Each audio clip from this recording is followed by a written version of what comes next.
What is so significant about this new reporting? What it shows is that the supply chain remains under threat. That the Chinese do have ways of getting at the components that end up in our data centers, in U.S. data centers. In this instance, researchers working on behalf of this telecom company found this, it's a slightly different type of manipulation, but again, hardware was manipulated, hardware that originated in China, that made its way into into the U.S. supply chain, had been manipulated at its origin in China, and it was found out, and it's been removed.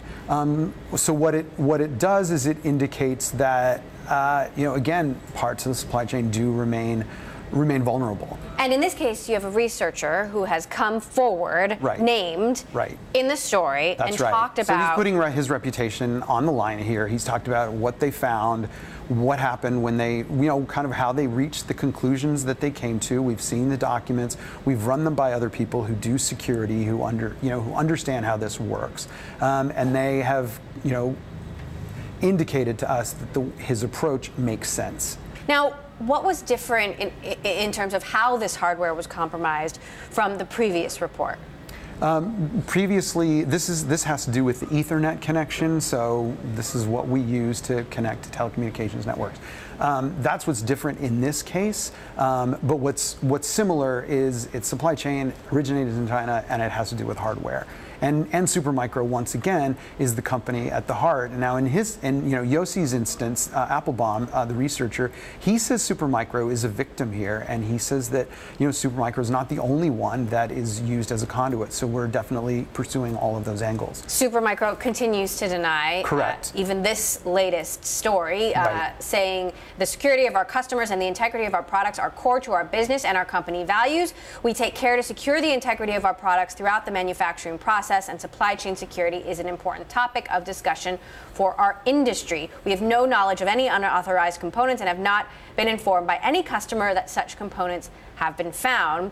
You have Apple and Amazon continuing to deny the original story. You have U.S. and U.K. government officials weighing in and saying there's no reason to doubt the company's what the denials. Companies have said, right. How do we square that? So the companies have talked about their involvement, right? They've said that we didn't discover these chips in our networks.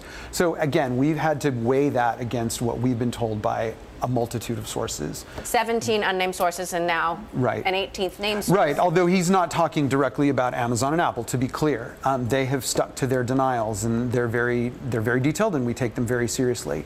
DHS has come out.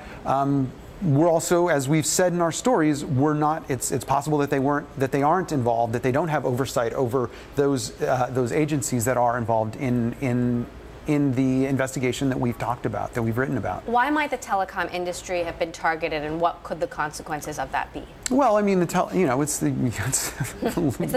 It's the telecommunications industry. It's this is where these are the networks over which all of our communications, our emails, our phone calls are traveling. So it would seem to me a logical target of someone who wanted to understand communications, sensitive communications, and or